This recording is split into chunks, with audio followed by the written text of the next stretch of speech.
ครับสวัสดีครับช้างมหิตครับหลังจากที่ชกเมื่อวานนะครับ ดูหน้าตาผมครับ เจอไก่กระเดือเขา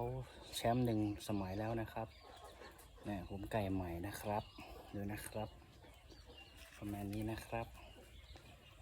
พี่ๆเขาแนะนำให้อาบน้ำครับ เจ้าของผมก็เลยมาอาบน้ำให้ผมวันนี้วันแรกครับ ทั้ง3-4 ตัวเลยครับ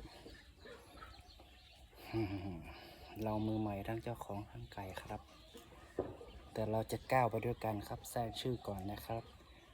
พ่อลูกนะครับพ่อลูกขายนะครับครับผมฝากติดตามผลงานซุ้มของอด้วยนะครับสวัสดีครับสวัสดีครับนี่เกร็ดครับเกร็ดเกร็ดด้านหลังครับเก็บก้อยครับ